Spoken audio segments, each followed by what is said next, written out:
¿Qué tal, amigas, amigos? Buenas noches, bienvenidos una semana más a Lo que no te han contado. Estamos ya en la edición 43ª y ahora sí que hace un año desde que estrenamos la primera, que fue el 26 de abril de 2024.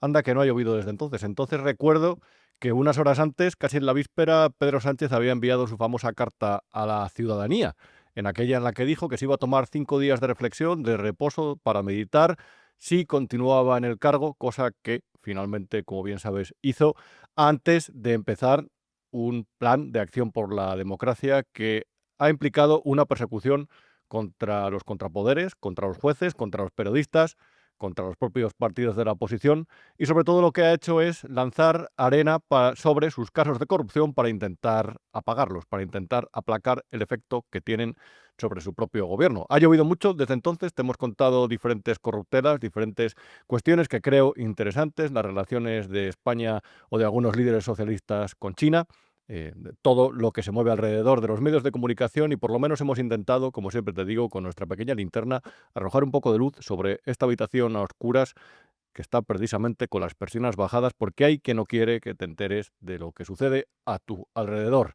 En el programa de hoy, la verdad, vamos a hablar de un líder que vino a comerse el mundo, que vino a conquistar el cielo, a asaltarlo, como dijeron, y es Pablo Iglesias. Pablo Iglesias, quien fue vicepresidente del gobierno, quien fue de facto durante la gran crisis del PSOE, el líder de la oposición desde Podemos, el gran protagonista de la política española durante la segunda parte de la década de 2010.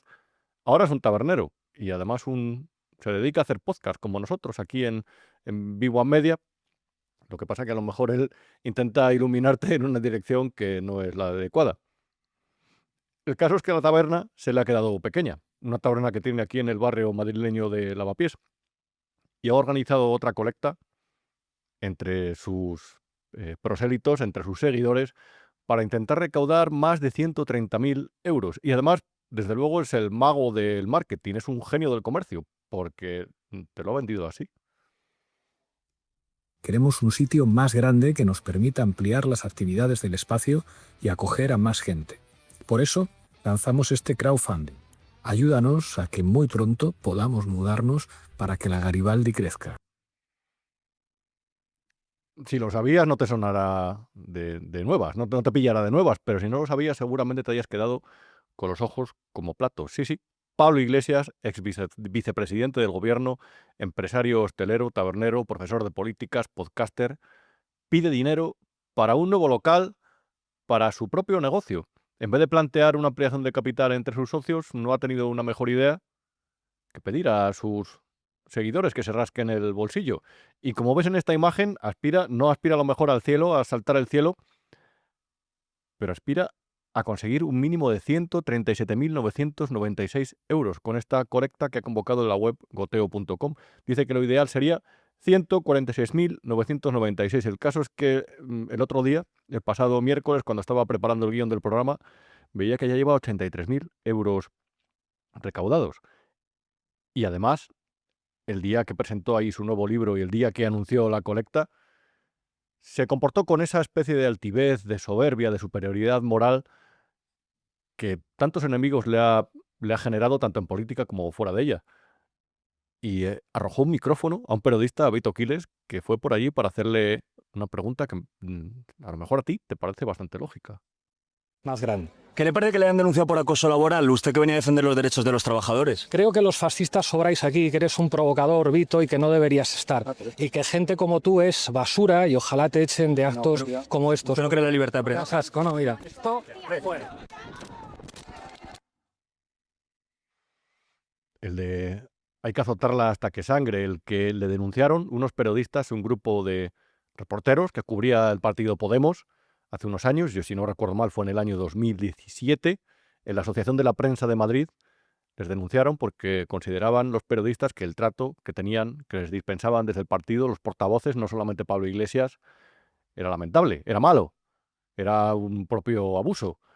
Pablo Iglesias es el que denunció algo sobre lo que tiene una base de razón, es la existencia de una cloaca mediática. Yo diría que hay una especie de pesebre mediático, mejor dicho, en el que abrevan todos los que siempre están alrededor de los determinados gobiernos o alrededor de determinados poderes. En este país Si eres un periodista de los que yo llamo lamerón, te va a ir bien, vas a ganar mucho dinero. A lo mejor te hacen un contrato de contertulio en Televisión Española o a lo mejor, si lo haces bien, si hablas bien, te dan un programa. Pablo Iglesias tiene cierta parte de razón, o tenía, cuando denunciaba la existencia de una cloaca periodística. Lo que pasa que, hombre, denunciar que hay gente que se mueve entre las sombras en lugares oscuros cuando tu factotum mediático es Jaume Roures, tiene cierta parte de fariseísmo o tiene cierta parte de ver la realidad con un ojo tapado, con un parche en uno de los ojos, en el derecho o en el izquierdo, en el que se prefiera. Y ya desde luego, maltratar de esa forma a los periodistas, haciéndoles eso que hizo con Vito Quiles, lanzando su micrófono por los aires cuando se acerca simplemente a hacerle una pregunta o una inauguración, podía no haberle contestado o podía haberle contestado incluso mal. Pero eso, que el primero que lo hizo, por cierto, fue Antonio Maestre, lo hizo y además, como ves en esta imagen, lo intentó capitalizar. Al fascismo no se le discute, se le combate. Y ya que estamos, pon dinero porque quiero ampliar el bar. A ver, hace gracia. A ver, el tipo te puede caer mejor o peor, pero un genio del marketing, la verdad es que sí es. Nunca nadie, o muy pocas veces nadie en política ha tenido tanta habilidad para inventarse y reinventarse y seguir considerándose necesario entre los suyos. Y ya cuando, después de las elecciones de Madrid, cuando se pegó un castañazo gigantesco, anunció que se cortaba la coleta y que se iba a hacer empresario de los medios de comunicación, a montar, digo, palabras textuales, un puto podcast, y ya cuando pidió dinero a sus seguidores para montar esa empresa, ya era para decir, ole, qué jeta, pero qué jeta más bien planteada para sus propios intereses la de este señor.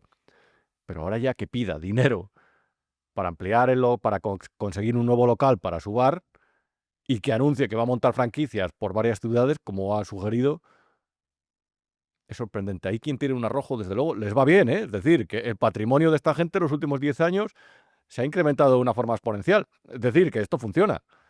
Yo creo que más bien la pregunta habría que plantearla a quien les apoya, a quien pone dinero o a quien directamente colabora en ese tipo de campañas con, pues yo qué sé, con su arte. Y mucho menos egoístas. ¿Qué tal, amigas, amigos? ¿Cómo estáis? Estuve hace muy poquito tocando en la Garibaldi y la verdad es que fue una experiencia maravillosa porque es un lugar único, un templo.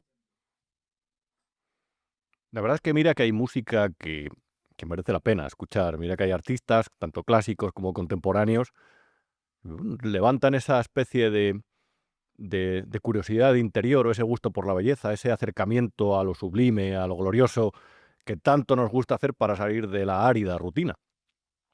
Mira que hay repertorio que elegir. Pero mira que al final en este programa siempre te ponemos los peores. Hace unas semanas te ponía aquí La danza de las chirimoyas, la incalificable composición del maestro David Zazagra, David Sánchez Castejón, el hermano de Pedro Sánchez, y ahora esta especie de, no sé cómo decirlo, de cantautor, pupilo de Ismael Serrano, en cualquier caso, aficionado o admirador de Pablo Iglesias, que pide dinero, que pide que la gente apoye esa especie de cepillo que está pasando para ampliar su bar, para ampliar Canal Red, para ampliar, perdón, la taberna Garibaldi. Para Canal Red, como te decía, como puedes ver en esta imagen, también convocó alguna colecta y consiguió 400.000 euros.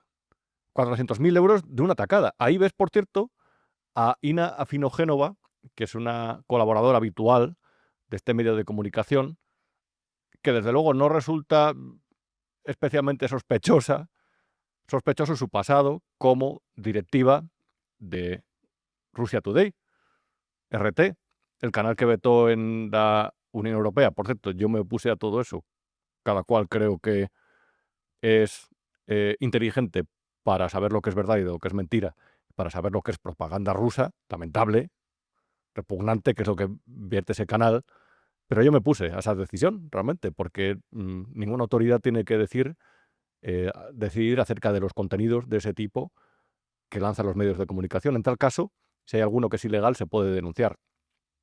Y en cualquier caso, poner puertas al campo en Internet, cerrándolo a sabiendas de que hay VPNs a partir de las cuales se puede acceder a esos contenidos, es una decisión torpe, es una especie de censura que actualmente está muy extendida porque parece que hay una especie de barra libre con respecto a todo lo que se emite en Internet, pero que por lo menos es una decisión cuestionable. Como también es cuestionable que dentro del podcast de Pablo Iglesias tantas veces colabore Ina Afinagenova. De hecho, yo recuerdo que me intercambié unos mensajes con uno que trabajó para ella en Russia Today en español y decía que ya no solamente es que durante, eso es según la versión de este señor, este antiguo trabajador, que ya no solamente es que intentara evitar que se criticara a los partidos de izquierda desde españoles desde este canal, sino que también avivaba las teorías favorables a el proceso independentista catalán, o por lo menos las favorables a Rusia, que eran las que advertían del peligro de una guerra civil o de un enfrentamiento civil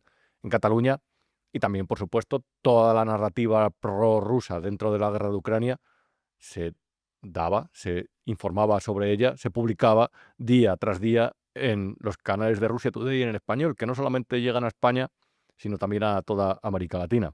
Esta persona trabaja con Pablo Iglesias y llama la atención porque América Latina precisamente ha sido uno de los grandes objetivos de Canal Red. De hecho, como ves aquí, la fotografía que pone Iván Valencia, que está una semana más a los mandos, aquí acompañándonos,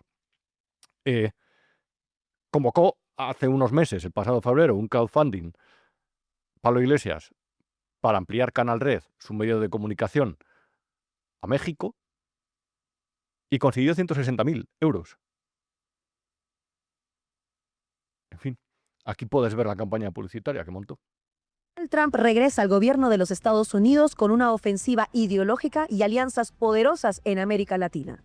Es una amenaza a la soberanía, la paz y los gobiernos populares en toda la región. ¿Vamos a plantar cara? Vamos con Canal Red.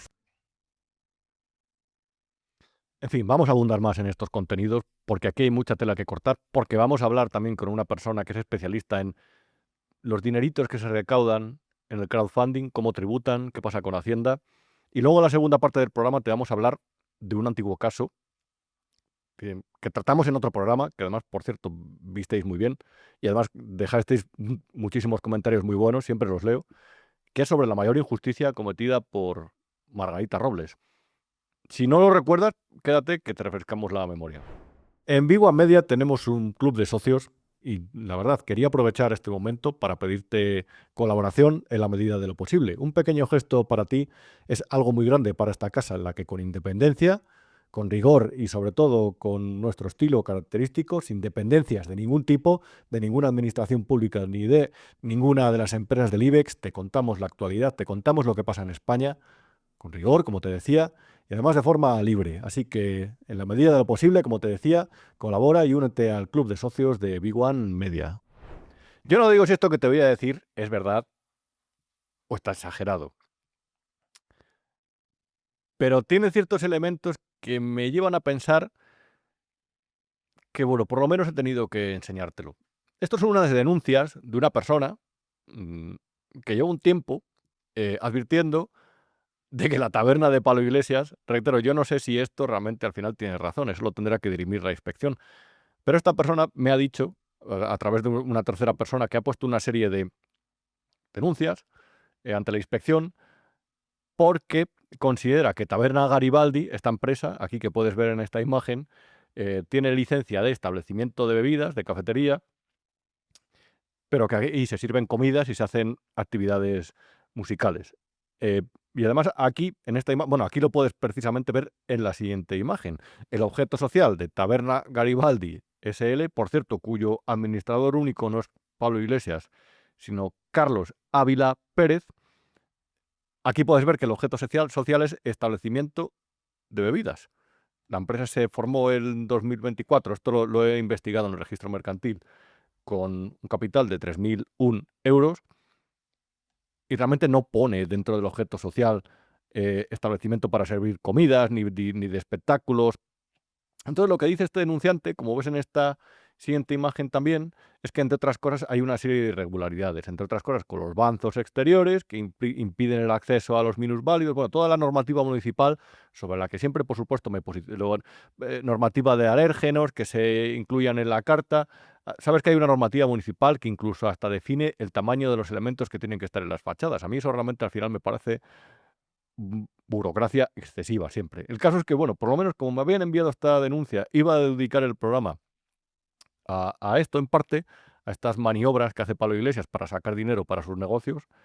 Me llamó la atención esta denuncia y te la quería simplemente enseñar. El crowdfunding, como te decía, ya ha recaudado más de 80.000 euros. Esto se supone que lo ha puesto la gente que sigue a Pablo Iglesias, la que aprueba su proyecto de buscar un nuevo local para su bar y la que apoya los negocios del ex líder político después de salir de la política, desde su vida civil. Porque él vende la teoría de que esto es una especie de casino obrero, una especie de casa del pueblo en la que se hacen actividades para luchar contra el fascismo. Y realmente la lucha contra el fascismo le está siendo muy rentable a estas personas desde el punto de vista comercial y patrimonial, desde luego. Y lo que más llama la atención es que no solamente tenga ese arrojo o esa falta de vergüenza, según lo quieras ver, como para pedir dinero para hacer esa especie de ampliación de capital encubierta para su negocio, sino que también ya directamente habla de que quien le dé 150 euros le va a enviar un vídeo de agradecimiento y que le dé 250 le va a cantar una canción con sus socios. ¿Tú te imaginas apoquinar 250 euros o más y recibir un vídeo cantando de Pablo Iglesias?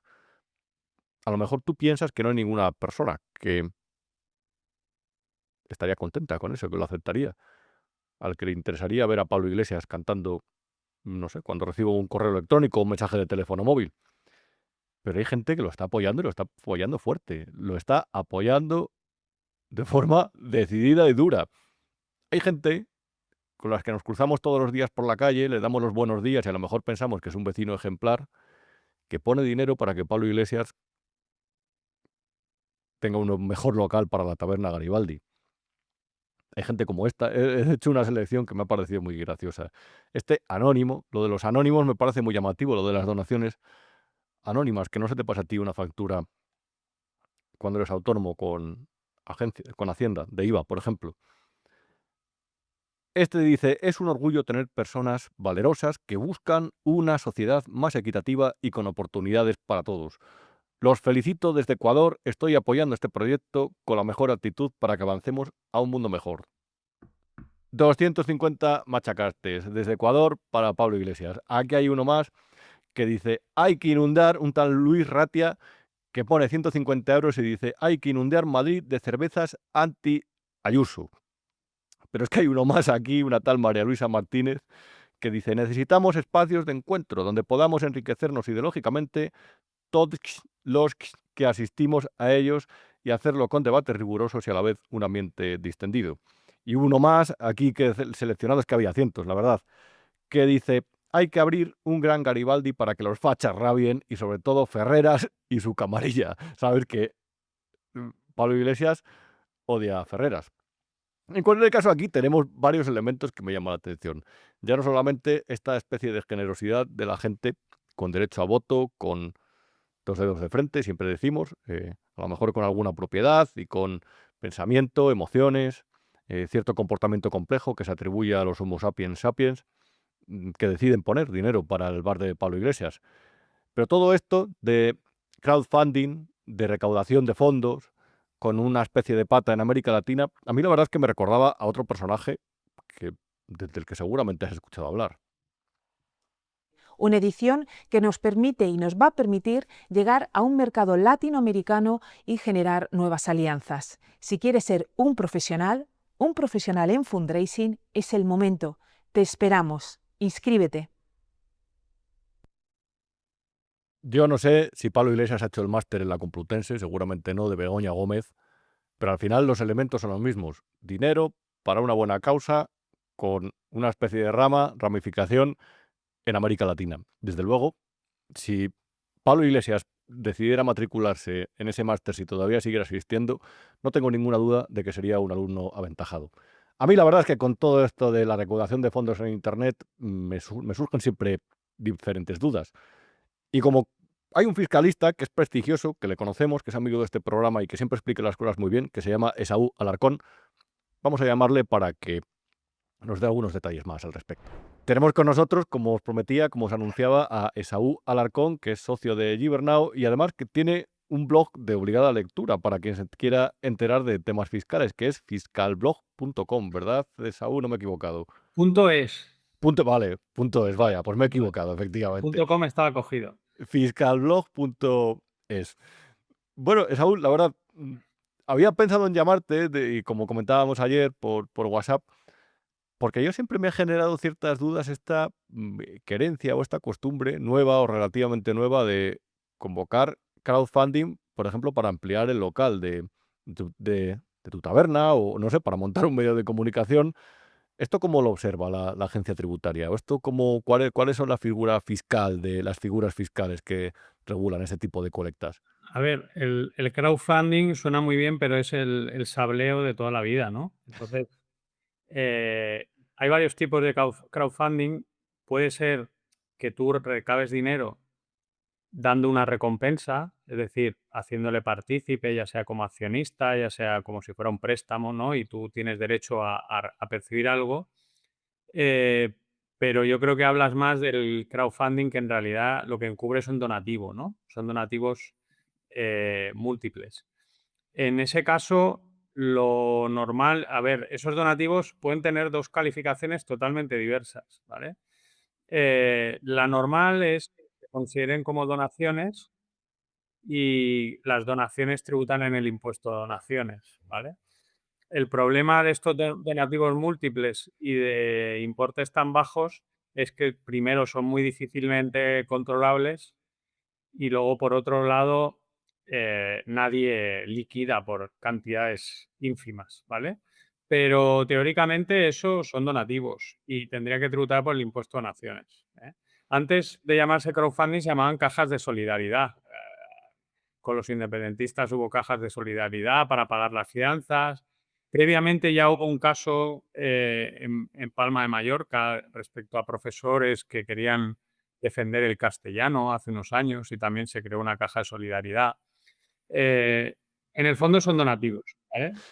Claro, pero mi pregunta en este sentido es decir, comparemos Canal Red, que es el medio de comunicación de Pablo Iglesias, que también ha hecho este tipo de crowdfunding un par de veces, con un medio de comunicación. Cuando un medio de comunicación quiere más fondos, amplía capital. O Y de amplía hecho, capital o pide un préstamo. claro. Es la misma consideración para Hacienda porque claro, así parece que quien amplía capital está en una especie de inferioridad de condiciones con quien le donan dinero, o a lo mejor es simplemente una falsa impresión. A ver, yo creo que en el fondo es una manera de no decirle a la persona que te está haciendo un donativo que es un donativo.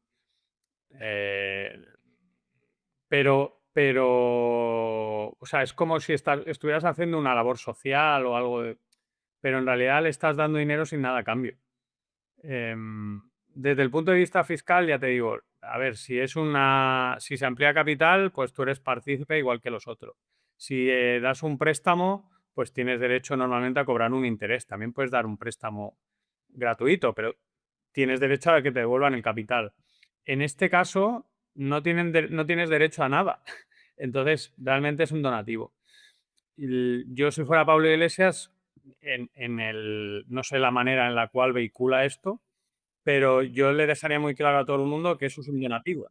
Porque, como te comentaba antes, hay una tentación de que la administración tributaria, la agencia está... Claro, los donativos, además, el impuesto de donaciones es un impuesto cedido a las comunidades autónomas, con lo cual es la comunidad autónoma la que lo gestiona y lo busca, lo liquida y lo inspecciona. Si viene la EAT, dirá que eso no es un donativo, dirá que eso es una ganancia patrimonial no justificada para el que recibe la pasta. Y eso ya hablamos de palabras mayores, porque eso va en la base, en la tarifa de tu IRPF y tributas como un campeón. Y el que tributaría sería, en este caso, el que recibe el donativo, no el que lo paga. Es decir, Pablo Iglesias. Con lo cual...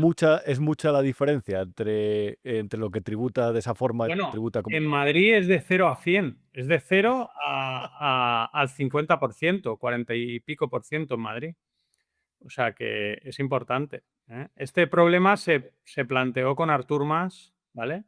Porque también hubo unas cajas de solidaridad y bueno, la agencia tributaria, yo me consta, algún día haré público todo. No puedo hacerlo ahora porque aún estoy embarcado en una batalla con transparencia por este tema, pero me consta que la EAT hizo un informe para determinar si esos donativos de una caja de solidaridad tenían la consideración de ganancia patrimonial o de impuesto de donaciones.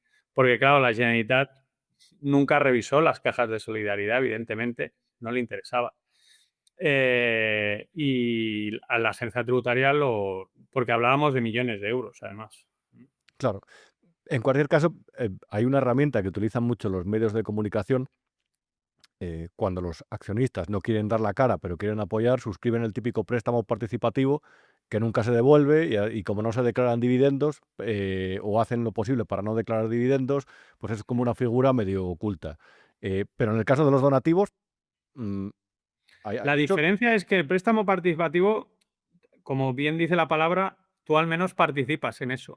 Claro, Marcas de alguna manera, aunque sepas que como dices, esa aportación a lo mejor queda en nada, pero al menos estás implicado, te implican. El crowdfunding es, como he dicho al principio, es un sableo. Lo que pasa que con palabras bonitas, pero tú no tienes derecho a nada.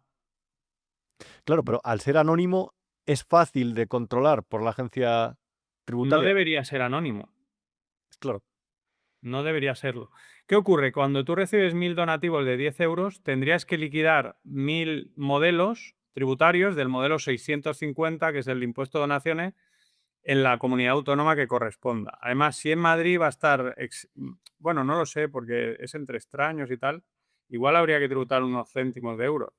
Pero, claro, eso es muy difícilmente controlable, pero el que recibe el donativo debería tener información precisa de dónde viene el dinero. Por ah, una cuestión ya no fiscal puramente, sino de blanqueo de capitales. claro. Ahí hay un tema delictivo grave que puede existir, ¿eh? Claro, eso es lo que se llamaría, no lo digo en este caso, no quiero ningún tipo de problemas, pero en el caso de que existiera, sería una especie de pitufeo, ¿no? Es decir, típicas pequeñas donaciones para blanquear dinero con pequeñas cantidades, que es lo que se ha hecho toda la vida, vamos. Claro, claro. Sí, sí. Podría darse el caso. Por eso yo creo que ahí el que recibe ese donativo, la ley 10/2010, que es la ley de blanqueo de capitales, le obliga a tener información precisa, como mínimo copia del DNI y 4 datos de la persona que recibe la donación. Eso no puede ser anónimo, porque Claro, si es anónimo entramos en un terreno ya pantanoso. claro, y yo perdona que insista, Esaú, pero claro, cuando busco información en el registro mercantil, ya no digo de las cotizadas, por supuesto, eh, siempre viene algunos, quiénes son los administradores de una sociedad, es decir, quiénes han puesto dinero, quiénes han apoyado o a cuánto ascienden las ampliaciones de capital y en caso de que de esa ampliación surja un nuevo administrador o un nuevo consejero, eso generalmente se refleja. Pero Mm. en estos casos, de verdad, o sea, decía lo de anónimo porque me metía en la web de Goteo. Yo supongo que eso quedará registrado en la web donde se ha registrado este crowdfunding en cuestión y veía decenas de donaciones anónimas. Es decir, en este caso, para la persona a simple vista que lo veo, para cualquiera que lo quiera investigar, pues cualquier periodista, por ejemplo, resulta muy difícil o casi imposible acceder a quién está financiando, en este caso, el proyecto de Pablo Iglesias. Es un poco más opaco a ojos vista. Sí, sí, no, desde luego. Porque una duda que yo tengo, son cantidades o sea, ¿ha conseguido una financiación muy elevada con este Pues, tipo de...? de momento ha conseguido 83.000 euros, pero para VAR, es decir, para un proyecto que quiere montar en América Latina ha conseguido 160.000 y para su canal de televisión otros 400.000. Claro, o sea, hay que partir de la base de que es difícil encontrar a gente de la calle, ¿no? Por decirlo en su lenguaje, que pretenda hacer donativos para este tipo de cuestiones. Con lo cual, ahí es un tema ya de plan de control tributario. Ya te digo, catalogarlo, yo lo catalogaría tributariamente como donativo, aunque me cuidaría mucho si fuera su abogado de decirle que pusiera que son donativos en la web o donde sea, que aparezca bien claro. Y por otro lado, le diría que tuviera cuidado con el blanqueo de capitales y que tuviera constancia de toda la identificación. Porque si se inicia una inspección, ya te digo, por parte de la agencia tributaria, lo que pueden mirar es que haya una actuación, o sea, que realmente el origen de esos fondos no sea lícito. ¿Mm? En fin, Esaú Alarcón, gracias, siempre muy ilustrativo, como siempre. Por cierto, desde la última vez que hablamos me enganché a tu blog. ¿Hay alguna entrada que esperemos próximamente, con la que nos vayas a ilustrar? La verdad que yo intento escribir, bueno, sabes que es un blog múltiple que puede escribir quien esté interesado en el mundo tributario.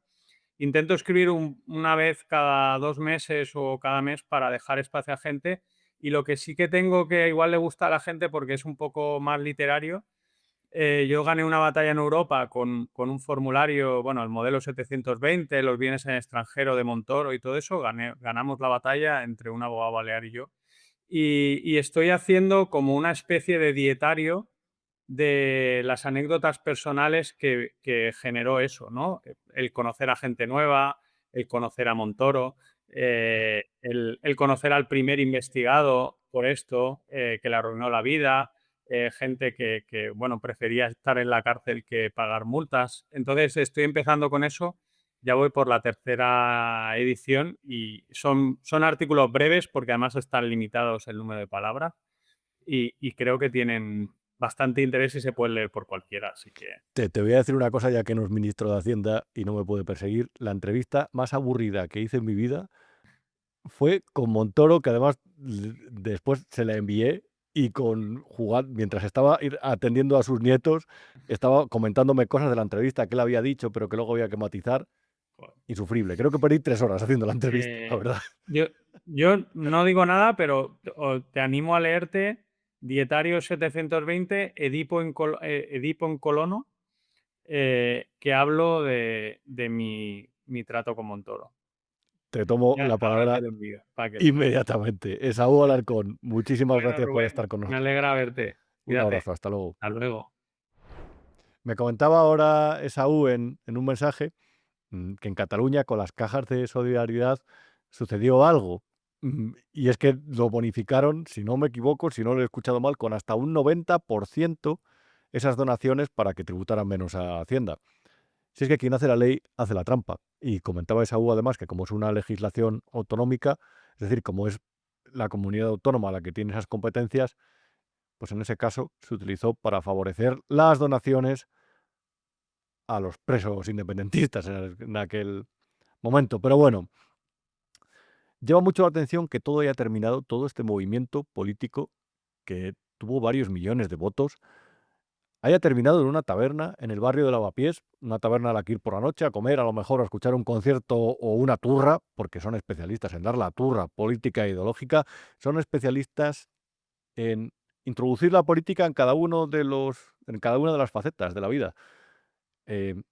No digo que solamente suceda en ese extremo, pero en ese extremo, evidentemente, sucede. Pero parecía que iban a aspirar a más. De hecho, llegó a ser vicepresidente del gobierno. Recuerdo cuando esta gente se presentó en política, que veía a Tsipras en Grecia. Yo no sé si recuerdas aquel Varoufakis, aquel ministro de Economía, que retó a la Comisión Europea y dijo que no iba a cumplir con las condiciones del austericidio. Y, o sea, tuvo que rectificar en 3 días el gobierno de Tsipras. Pero ellos se veían con posibilidades incluso de llegar al poder, de saltar el cielo, de cambiar el país. Y al final han terminado pidiendo dinero para una taberna. Pero hubo una manifestación en Madrid, además te recuerdo, yo fui. Me gusta ir a estas cosas cuando estos movimientos sociales son tan fuertes para palpar el ambiente. Y además lo intento hacer con mirada limpia.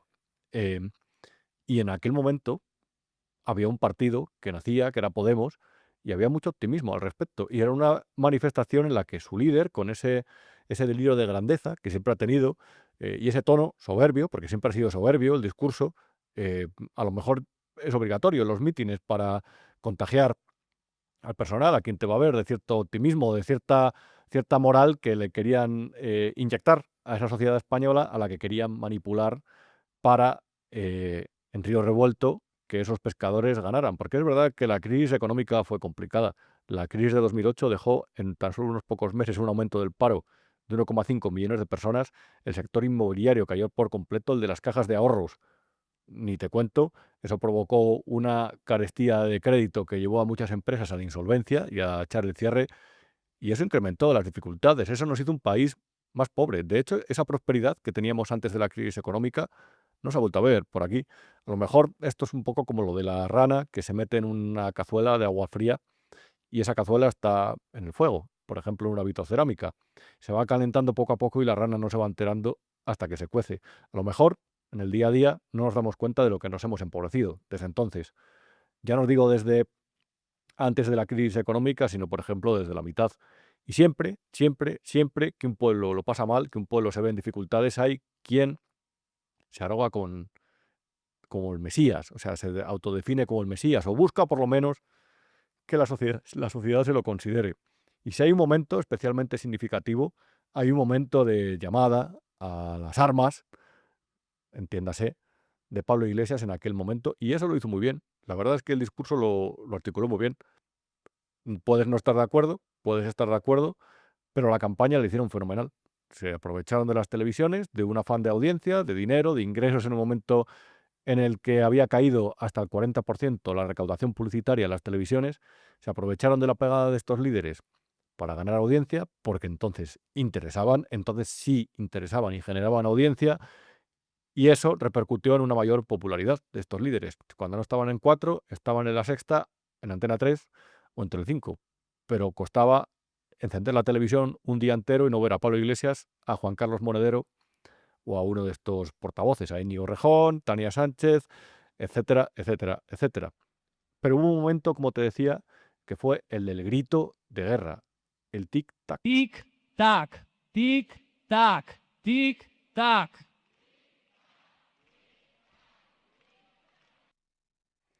Hubo un momento en el que Pablo Iglesias siempre ha sido inteligente para estas cosas, la verdad.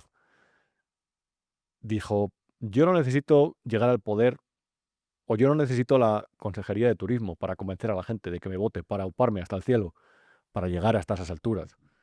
Yo solamente necesito un telediario. La Consejería de Turismo, a ti la Consejería de Turismo, dame los telediarios. Dame los telediarios, uno de los 2 telediarios al día y tú te dedicas a gestionar los campos de golf en Andalucía que dan muchos puestos de trabajo y lo que tú quieras. Y vaya, si consiguió el telediario. Ya no te digo cuando nombró a 2 consejeros en Radio Televisión Española, cosa que sucedió en marzo de 2021. Ya no te digo cuando empezaron a ir a los platós de la televisión pública o incluso a meter a gente afín en puestos dentro de Torre España de cierta relevancia. Cuando presionaron para que Jesús Tintora tuviera un programa en la 1 a partir del año noviembre de 2020, si no me equivoco. Yo te digo que esta gente pasó de La Tuerca, de un programa de un ámbito muy minoritario dirigido a los muy cafeteros, pasó de La Tuerca al prime time, al horario de máxima audiencia de las principales televisiones. Llegaba el sábado por la noche, en La Sexta noche, y cuando aparecía Pablo Iglesias era un acontecimiento en este país. El día que fue al Hormiguero fue el programa más visto dentro de una campaña electoral. Y en las elecciones eso se notó. Esta gente, que ahora pide limosna para su taberna, llegó en estas elecciones, que fueron las de 2015, a tener 5,1 millones de votos. Es que el PSOE tuvo 5,5. Se hablaba del famoso sorpaso. Se hablaba de que Pablo Iglesias fuera oficialmente el jefe de la oposición. Como te decía, con el PSOE desarmado, desarbolado y dividido, de facto fue la voz que más se escuchó, mucho más que la de los portavoces del PSOE en aquel momento. Pero es que casi lo fue. Y en ese momento, Izquierda Unida en esas elecciones sacó otros 926.000 votos. Es que tuvieron mucha fuerza en este país. Y como te decía, han terminado por pedir perras para su taberna. La soberbia o el afán de grandeza o sobre todo la sed de venganza con sus enemigos no ha menguado. Diría que esto último todavía mucho más. En su último libro lo dedica directamente a poner a parir a todo el que se ha enfrentado a él en política. Es absolutamente sorprendente. No está mal escrito, no es un tipo, no es tonto. O sea, todo lo contrario. Creo que siempre se ha infravalorado la figura de Pablo Iglesias en ese sentido. Ahora bien, es mucho menos de lo que fue. Todo ha menguado en él, menos su patrimonio. Y ahora, en vez de exponerse al riesgo de cualquier empresario con herramientas como poquinar el dinero de su bolsillo para incrementar la cifra de negocio de su taberna para cambiar de local, abre la hucha, la pasa entre sus prosélitos y sus prosélitos, con un carácter un poco de secta, te diría yo, ponen dinero. En fin, no quería terminar este programa, de hecho, en la segunda parte la quiero dedicar a esto. Si recuerdas, hace unos meses dedicamos un programa al caso de Ahmed Toumoumi, una persona que estuvo 15 años en prisión, fue condenada a 27, pero se cumplió 15 años en prisión y le condenó un tribunal cuya ponente era Margarita Robles, la ministra de Defensa, que en ningún momento ha dado señales de arrepentimiento. El proceso fue de todo menos garantista. El proceso fue un escándalo. Una persona perdió 15 años de su vida. Y tenemos una novedad que puedes ver en esta imagen. Su abogada, Celia Carbonell, que además es pura valentía y pura inteligencia, creo que en medio de este lodazal, que muchas veces es este país, o por lo menos en medio de este lugar tan turbio que es el de la función pública, el mero hecho de encontrar personas valientes, de verdad, o sea, son una especie de pepitas de oro dentro de la arena del desierto y siempre hay que ponerlos en valor. Por lo menos aquí lo intentamos. Habían presentado un recurso a la Audiencia Nacional porque querían que indemnizaran a esta persona, a Ahmed Toumoumi. Y la Audiencia Nacional ha considerado que el error judicial no fue evidente, el que motivó la entrada de la cárcel de un inocente. La sentencia es alucinante, o sea, no hay por dónde cogerla, sinceramente. Yo no soy jurista, pero es que realmente ni siquiera entra en el fondo del tribunal. Y la verdad, he pensado en llamar a Celia Carbonell para que nos lo explique bien. Ella es la abogada defensora, la que ha presentado, la que ha redactado el recurso, y creo que es la que más luz nos puede arrojar al respecto de este asunto. Tenemos con nosotros, como se anunciaba, a Celia Carbonell, abogada de Ahmed Toumoumi. Creo que lo he dicho bien. Celia, siempre me equivoco, la verdad, pero está bien dicho, ¿verdad? Vamos a ver, le dedicamos hace unos meses, Celia, un programa a este caso y tenemos una última información al respecto, y es que la Audiencia Nacional ha desestimado un recurso que habéis presentado para solicitar una indemnización por los años que pasó de forma injusta en prisión esta persona. Así es. ¿Cuál es, cómo podemos explicar, en primer lugar, cómo podemos resumir a la audiencia que no viera aquel programa, cuál es el caso de Ahmed? ¿Por qué se cometió esa injusticia tan grande con él? ¿Y cuál es esta última información? ¿Qué ha sucedido en la Audiencia Nacional? ¿Qué solicitabais? ¿Cuáles son los argumentos? Si te parece, podemos empezar por si nos puedes explicar cuál es la situación de esta persona. A ver, Ahmed en el año 91 es detenido porque se están dando una serie de, bueno, es una ola de violaciones en la zona de Barcelona y bueno, pues parece ser que Ahmed tiene unos rasgos físicos muy parecidos a lo que las personas, a las víctimas denuncian en ese momento y lo detienen y él entra en prisión preventiva, si no me falla la memoria, en noviembre del 91. Y en septiembre del 92 se dicta la primera sentencia que lo condena por esas violaciones con la única prueba que había era el señalamiento por parte de las víctimas. Dentro de ese procedimiento habían dos informes periciales, uno de sangre y otro de semen. El semen se había extraído de la ropa interior de una de las víctimas, ¿vale? La víctima solo había sido violada por un hombre. Lo digo porque normalmente actuaban dos, pero en este caso eran dos víctimas y cuando eran dos chicas a las que atacaban, pues cada uno violaba a cada chica y cuando solo había una chica se turnaban, primero uno y luego el otro. ¿Vale? En este caso, bueno, pues cada una de las chicas pues es violada por cada uno de estos señores. Esto hago hincapié, Rubén, porque pues yo podría decir, bueno, pues a lo mejor es que era del otro violador. No. O sea, la agresión sexual se dio por Sí. una sola persona. El informe de sangre, evidentemente, no coincide con la sangre de Ahmed Toumoumi. Y la audiencia dice, bueno, pero puede ser de la víctima. Y es cierto, puede ser de la víctima esa sangre. Pero el informe del semen no coincide con el fenotipo de que Ahmed Tumuji. Y el semen no puede ser de la víctima. El semen solo puede ser del violador, ¿vale? La audiencia provincial no se da cuenta de ese informe. Es un informe que exculpaba a Ahmed Tumuji, porque no coincide el ADN con el semen. Ahmed Tumuji entra en prisión y pasa 15 años en prisión.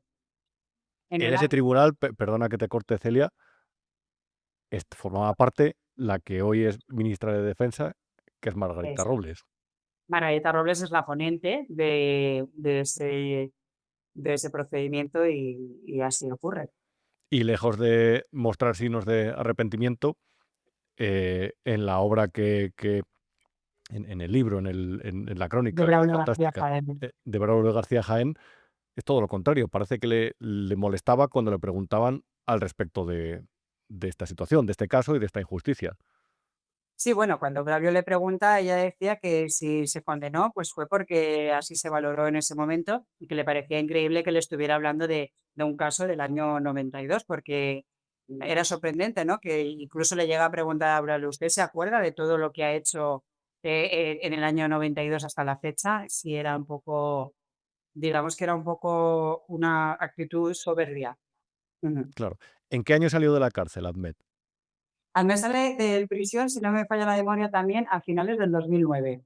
De 2009. Es decir, yo lo digo por refrescar la memoria y sobre todo por informar a quien no haya visto el anterior programa. Cumplió Sale 15 sale años de prisión siendo inocente. Claro, a él le condenan a 24, pero él nunca sale de permiso ni nada, y eso lo que hace es que se le van acumulando los días y va reduciendo la condena, ¿vale? Entonces, él sale en el año 2009, pero luego tiene las comparecencias que una vez ha salido de prisión, pero tienes que ir cada 15 días, tienes que comparecer en el juzgado, pues porque no puedes salir del país, te quitan el pasaporte o te quitan el DNI o el NIE en este caso. Entonces, Ahmed, una vez sale de prisión, todavía está 3 años más haciendo esas comparecencias. Claro. Esta es la historia de una injusticia. Esta es la historia de un fallo, de un agujero en el sistema judicial. Yo no sé si llamarlo una especie de es una negligencia en todo, en toda la extensión del término, en todos los significados que se nos puedan ocurrir, pero intuyo, por lo menos al leer el libro de Braulio García Jaén, que hay una cuestión de ego o de soberbia por parte, entre otros, de la ministra Margarita Robles, la juez Margarita Robles, y hay una víctima. Y hay un momento en el que tú te unes al caso y comentabas en el anterior programa que lo asumes casi como tuyo, como algo personal. De hecho, llegas a entablar una relación casi familiar con Ahmed. Eh, y pasa diferentes etapas el caso una vez que tú te haces cargo de él. Y hay un momento en el que presentáis un recurso ante la Audiencia Nacional y ese recurso se ha desestimado. ¿Cómo podemos explicar lo que ha sucedido a nuestros espectadores, a nuestros oyentes? ¿Cuál es la decisión de la Audiencia Nacional y cómo afecta, qué reclamabais y cómo afecta al caso?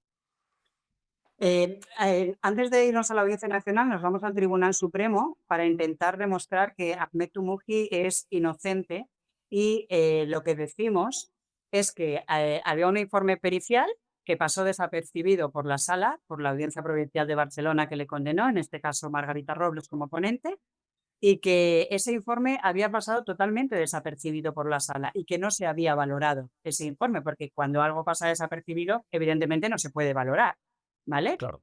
El Tribunal Supremo nos da la razón, declara la nulidad de esa sentencia, pero no solo declara la nulidad de la sentencia, sino que además absuelve a Ahmed Tumuji, ¿vale? Tenemos dos cosas, Rubén, la nulidad de la sentencia y la absolución de Ahmed Tumuji. La absolución conlleva un reconocimiento de inocencia. O sea, este señor se reconoce que era inocente desde el primer momento.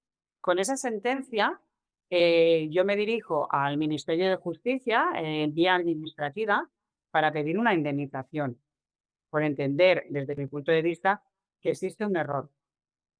Yo considero que existe un error. Creo que ese error se deduce de la propia sentencia del Tribunal Supremo, porque cuando hay un informe pericial que dice que el culpable no es este señor, pero aún así es condenado, yo eso lo tengo que considerar como un error. Pero si además han absuelto a este señor, y antes era culpable y ahora es inocente, alguien se ha equivocado por el camino, ¿vale? Entonces, lo que hago es, pasan 6 meses, el Ministerio de Justicia no me contesta, silencio administrativo, y me voy a la Audiencia Nacional. Yo en la Audiencia Nacional pido una indemnización por el tiempo que estuvo en prisión preventiva, el tiempo que está en prisión definitiva, es decir, durante 15 años, el tiempo en el que está realizando las comparecencias y además solicito una responsabilidad para esos magistrados que han cometido ese error. La Audiencia Nacional dicta sentencia, solo se pronuncia sobre la prisión provisional, no me dice nada sobre los 15 años, no me dice nada sobre las comparecencias. Y Es que eso es muy sorprendente, porque estaba leyendo la sentencia y digo, ¿y dónde está el resto? ¿Dónde está el fondo de la cuestión? efectivamente, además, hay unos errores grotescos. La sentencia no tiene número, en la página 9 se han quedado unos puntos suspensivos como que se iba a colocar algo ahí, no se coloca. En la página 11 ocurre lo mismo. Estás leyendo la sentencia y te está diciendo, por lo tanto, la cuantía indemnizatoria debe de ser fijada en la cantidad de, para luego decirte que no procede indemnización. Ha sido un poco, yo lo diría que las prisas, ¿no? Las prisas matan y no es bueno, y yo creo que es lo que ha ocurrido con esta sentencia. Y luego, bueno, el que diga que no hay error grave, bueno, a mí me parece muy sorprendente. Creo que si meter a un señor 15 años en prisión, pudiendo haber visto un informe que demostraba su inocencia, y eso no es un error grave, no sé qué se puede considerar entonces un error grave. Claro, pero yo simplemente, Celia, te quiero plantear una cuestión que a lo mejor va un poco más allá.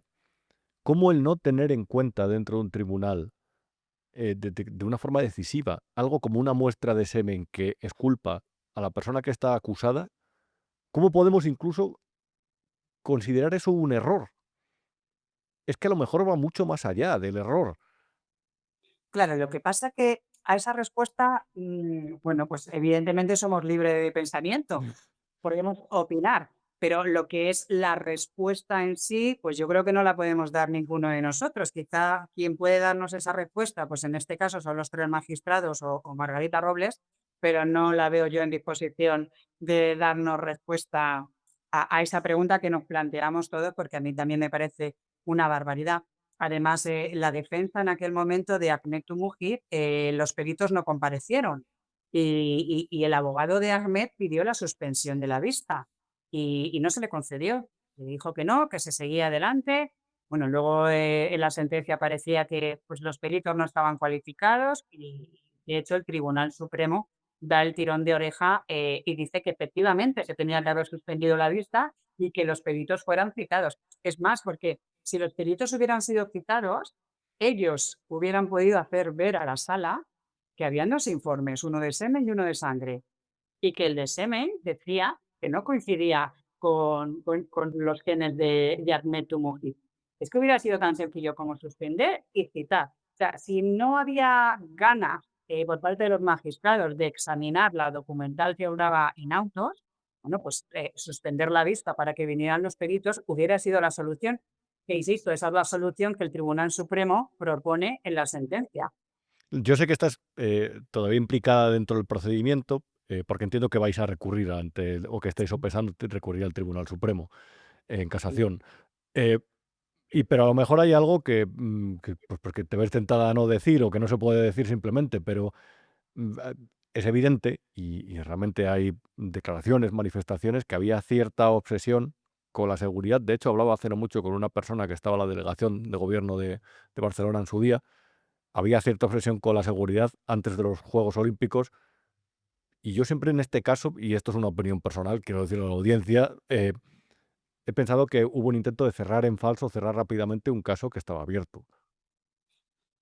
Mira, tiene toda la pinta. Lo que pasa es que volvemos a lo mismo que te he dicho antes. Al final, ese tipo de preguntas no las podemos responder nosotros, pero sí podemos divagar y pensar, porque eso faltaba, ¿no? Que no tuviéramos libertad para pensar. Eh, y hay muchos puntos que dicen eso. De hecho, yo en la demanda en la Audiencia Nacional, yo lo digo. O sea, es sorprendente que en menos de 24 horas se dicte una sentencia. Yo no lo he visto nunca en mi profesión. Además, una sentencia de la Audiencia Provincial, donde hay varios testigos, o sea, hay una práctica de prueba muy larga y al día siguiente ya está la sentencia. Eso llama la atención. Pero es que en este caso, en aquel momento, ahora se graban los juicios, pero en aquel momento el letrado o la letrada de la Administración de Justicia, que se llamaba secretario judicial o secretaria judicial, tenía que transcribirlo todo. Y en el acta de la vista, el secretario sí que dice que hay un informe de semen. Quiero decirte, Rubén, que es que ni siquiera se leyeron el acta de la vista, porque si se hubieran leído el acta de la vista, hubiera dicho, uy, un momento, que aquí el secretario habla de un informe de semen, pero no lo he visto, vamos a verlo. Esas son las cositas que efectivamente te dan a pensar que había prisa por dictar la sentencia. Pero No y fue luego al hay revés. cosas que cuando le pregunta a Braulio, a la ministra, con respecto a este caso, mm, si no me equivoco, si no recuerdo mal, lo que le respondió básicamente es, y si le pregunto yo por una noticia que escribió usted hace 10 o 14 años, ¿se acordaría? Sí, Es decir, sí. como equiparando el equivocarse en una noticia con el condenar a un inocente a 27 años de cárcel. Es, a mí me parece increíble que esto no pese en una persona. O sea, yo no podría dormir sabiendo que he hecho perder la vida de alguien por, no lo sé, por una falta de diligencia de vida que como magistrado debo de llevar, porque es que mi puesto de trabajo me requiere esa diligencia de vida.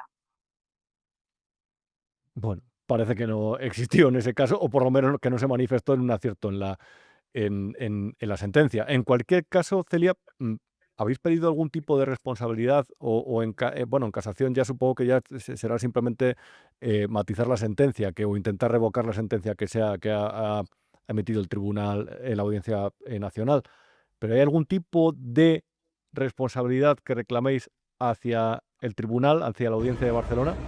Sí, sí, sí. Además, mucha gente me dice, claro, es que si no hubieras pedido eso, digo, vamos a ver si ahora no vamos a pedir lo que la ley me deja pedir. Claro que lo he pedido porque la ley me lo permite, me permite que haya un pronunciamiento de responsabilidad. Luego ya le corresponde a otro organismo dirigir esa responsabilidad frente a los magistrados, pero primero necesito que alguien se pronuncie y que diga que hubo responsabilidad por parte de los magistrados. Y yo lo solicité en mi demanda frente a la Audiencia Nacional. Es que no podemos dejar de pedir estas cosas por miedo. Porque entonces, ¿dónde está la tutela judicial efectiva? ¿Dónde está el derecho del ciudadano a una justicia? A una justicia justa. Porque si tenemos justicia pero no es justa, tú me puedes decir, bueno, ¿justa qué es? Justo es un concepto subjetivo. Bueno, pues yo considero justo que una persona que ha estado 15 años en prisión por error, yo considero justo que se le indemnice. Y considero justo que alguien le pida perdón a esa persona. Y considero justo que se reconozca que tiene que haber unos responsables, porque un señor ha perdido su vida. Yo no sé si la gente es capaz de imaginar lo que es 15 años en prisión, sin Claro, ¿cómo se trabajar. retribuyen 15 años en prisión, 15 años perdidos? O 15 años Claro. invertidos en un lugar que no querías invertirlos. ¿Cuánto cuesta Pero, eso? claro, ¿qué valor tiene eso? Porque hay compañeros que me han dicho, es que has pedido mucho. Y yo le he dicho, ¿qué cuánto vale tu vida? Porque la mía, mi vida, no me sale el número en la cabeza. Vale mucho, muchísimo. Muchísimo, muchísimo, muchísimo, no hay número. ¿Cuánto vale una vida?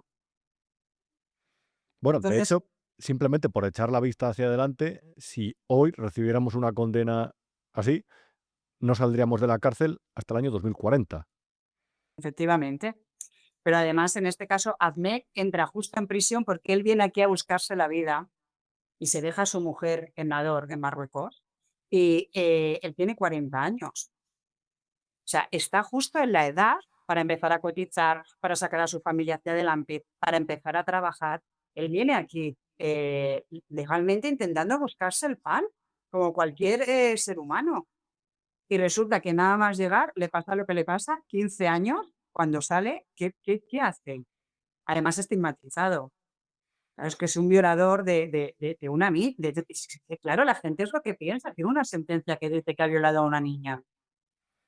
¿No? Es Y que es muy además, duro. a la persona que también a la otra persona que condenaron no pudo ni siquiera salir de la cárcel, murió allí. Falleció allí, bueno, yo no sé, este pobre Amure, me imagino que la impotencia le pudo y al final el corazón dijo hasta aquí, porque es que yo creo, no me lo quiero ni imaginar. No me quiero imaginar estar en prisión sabiendo que eres inocente.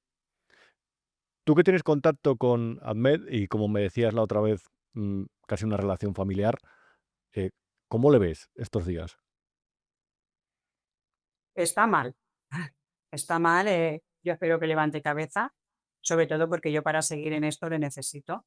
Necesito que esté ahí, aunque no os lo creáis, apoyándome, y yo apoyándolo a él. Esto ya te lo dije también en la otra entrevista, forma parte de mi familia, pues, Ahmed, Firdaus, que es prácticamente con la que hablo todos los días y claro, esto ha dicho que no es que se haya cometido un error con él, que se ha cometido ya 2 errores con él, refiriéndose a la sentencia de la Audiencia Nacional. ¿Tú crees al final que, mm, porque claro, tú eres abogada todos los días del año, mm, cuando ya no digo sobre la justicia, sobre la injusticia o sobre la verdad, se me viene a la cabeza aquella conversación de estos días de Semana Santa de Jesucristo y Poncio Pilatos, aquella de qué es la verdad, o se puede aplicar a la justicia, qué es la justicia, pero en estos casos, ¿tú crees que mm, los, esta segunda clase, no digo las personas que gobiernan, sino esta segunda clase de funcionarios que están por debajo, que a lo mejor son jueces, a lo mejor se dedican a un ministerio o a algún cargo de responsabilidad, eh, y que a veces en estos casos cometen negligencias que cuestan ya no solamente dinero, sino años de vida? ¿Tú crees realmente que el sistema está preparado o que el sistema de pura responsabilidades en estos casos o ayuda a ellos? ¿O al revés, los protege? No, no, los protege. La responsabilidad de los funcionarios, en este caso de los magistrados, bueno, hubo una reforma en el año 2015, pero bueno, esto igual nos da para otro programa. Eh, no, no tenemos un sistema judicial independiente, no lo tenemos. Pero es que además la forma de elección ya no es independiente. Todos sabemos que está politizado. Sí, evidentemente todos tenemos que tener una ideología política, igual que tenemos que tener una ideología religiosa y en eso estamos todos de acuerdo. Pero cuando tomamos la decisión de dedicarnos a algo en la vida que conlleva cómo van a ir la vida de otras personas, pues las ideologías las tenemos que apartar. Tenemos que ver lo que es. Yo creo que eso en España no funciona. En España el sistema judicial no funciona. No funciona, sí, hay errores, faltan funcionarios, faltan jueces, faltan fiscales. No se pone solución en eso, no hay ningún partido político que diga voy a invertir en justicia. Ahora se ha hecho una reforma por parte de Bolaños que estamos todos indignados. Los funcionarios de justicia, los operadores jurídicos, una locura la reforma que se ha hecho. No sé, no funciona y va a peor. Y luego, creo que no hay valor de hacer las cosas como hay que hacerlas. Yo no sé si esta sentencia de la Audiencia Nacional ha sido voy a pasar ahí la patata caliente al Tribunal Supremo. Yo entiendo que es una sentencia incómoda, yo lo entiendo, pero tendremos que ser justos y hay que hacer lo que hay que hacer, aunque no nos guste. Es mi sensación, Rubén, no digo que sea Claro, verdad. pero ya no digo desde la posición de un periodista o de una abogada que en realidad al final, tarde o temprano, se dan contra la pared del sistema o de un gobierno o de un tribunal. Pero hombre, un magistrado de la Audiencia Nacional a lo mejor no está tan desprotegido como nosotros cuando tiene que tomar una decisión, por ejemplo, que es perjudicial para un gobierno. Yo por eso, sinceramente, hay cosas que no entiendo. Claro, Actitudes. yo creo que no entendemos nadie esta sentencia. Y algo tendremos que pensar, ¿no? En por qué esta sentencia así. pero no podemos demostrar el por qué. No sé si es eso lo que me quieres preguntar, ¿no, Rubén? Claro, eso es. Yo creo que a lo mejor a veces hace falta un poco más de arrojo en, en las personas que están en ese segundo nivel. Ayer lo hablaba anteayer lo hablaba en una tertulia y creo que hay veces que hace falta un poco más de arrojo o de consideración por el cargo que uno ofrece. Pero bueno, esto es una opinión personal. En cualquier caso, Celia, de verdad, mucha suerte en el Supremo. Estamos atentos a la evolución del caso y ya sabes que para cualquier cosa que se pueda comunicar o que quieras contar, aquí nos tienes en Vivo a Media. Muchísimas gracias, Rubén. Gracias, un abrazo, adiós. Y sinceramente no quiero alargarme mucho más. No quería terminar este programa sin hacer una reflexión sobre lo que hemos visto en los últimos días. El otro día escribía en El Independiente, que sabes que es el periódico de Casimiro García Abadillo, en el que escribo cada día, un artículo unas horas después del fallecimiento del Papa Francisco. Y la verdad es que me invitaba un poco a reflexión esta noticia, porque puedes imaginar que las televisiones volcaron su parrilla de programación, la que tenían preparada y la dedicaron al fallecimiento del sumo pontífice, el Papa, y pidieron todo tipo de reacciones.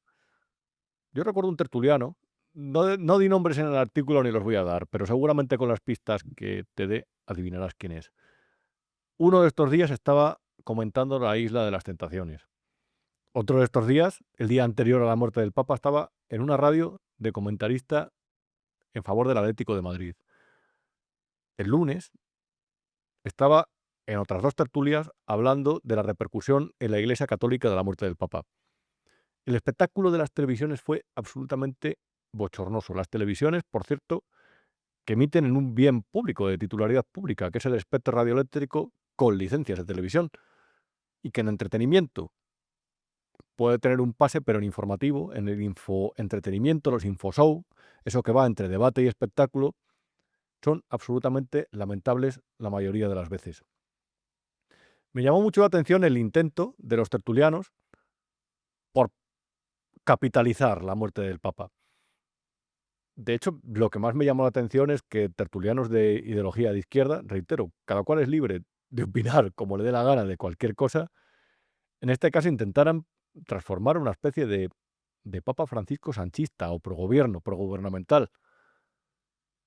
Y a la vez me llamó la atención que todo eso coincidiera con una postura de la otra parte, la más conservadora, la más de derecha, que prácticamente denostaba la figura del Papa y lo consideraba como un error, como una especie de el Espíritu Santo tuvo un día malo, el día que lo dijeron,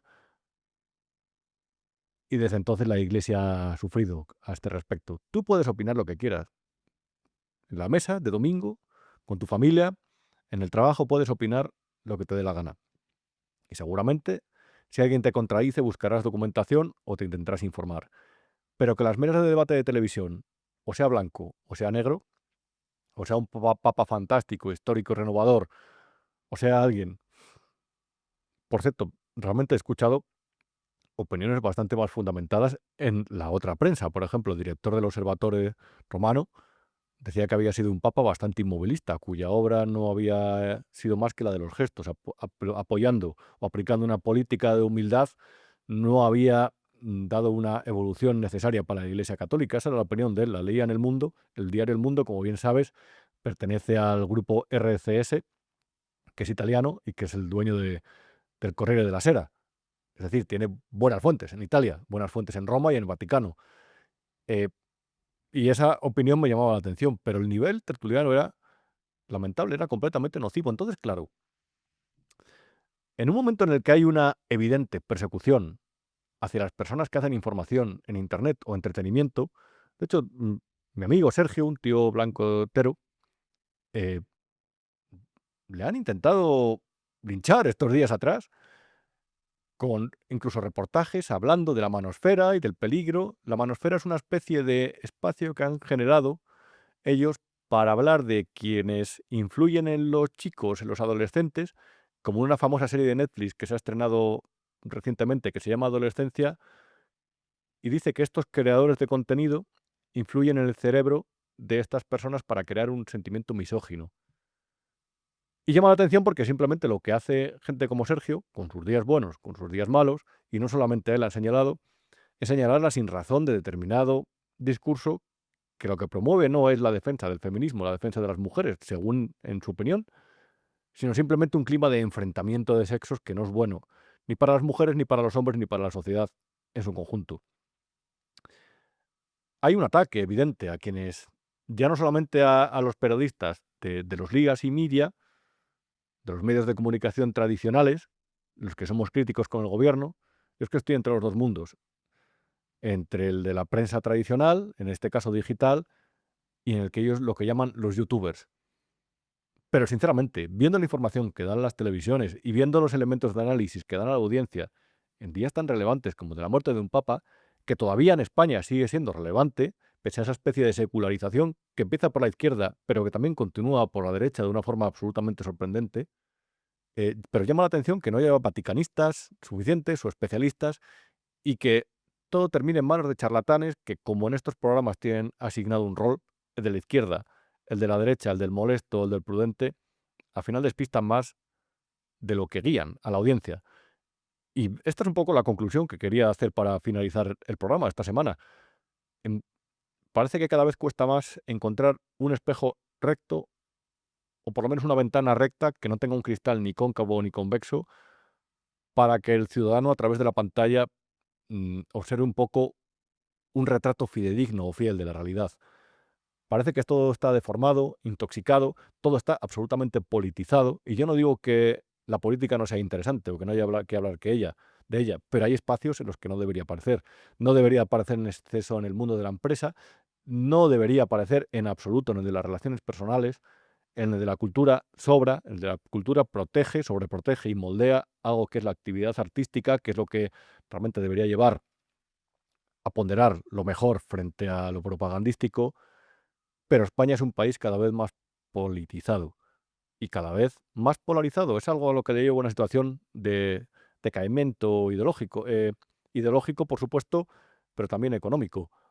Y eso es una situación peligrosa. Si tuviera que hacer un retrato de la España contemporánea, sería el de un país empobrecido que está más expuesto que nunca a este tipo de ideologías revanchistas, extremistas, que sinceramente no creo que traigan nada bueno. Pero si los medios que defiende el gobierno, con los que no se mete, al final son los que más polarizan y los vende como la solución a todo, realmente apañados vamos. Queridos amigos, hasta aquí esta edición 43ª de Lo que no te han contado. Ya sabes que nos vemos aquí los viernes a las 9 de la noche. Y ya sabes además que si pinchas en la pestañita del podcast puedes ver ahí todos los anteriores programas, que la verdad ya son unos cuantos porque llevamos un año haciéndolos. Y por supuesto, si pinchas en si recorres el canal, verás el resto de los programas de esta casa, todos muy interesantes. Y además, si ves, también tenemos el canal V1 Plus, que va creciendo poco a poco. Y ahí, entre otras cosas, encuentras esas píldoras diarias que hago el dossier de Rubén Arranz desde mi casa, con mala iluminación a veces, con mal sonido otras. Prometo arreglarlo ya en el próximo. Pero lo que queremos simplemente es eso, darte información, darte elementos de análisis y por lo menos hacerlo con independencia y con la máxima honestidad posible, que en nuestro caso es toda. Ya sabes, aquí nos ves, mientras tanto también me lees en el periódico Independiente, el Independiente, el de Casimiro García Abadillo, y solamente me queda desearte un feliz viernes y un fantástico fin de semana. Gracias y buenas noches.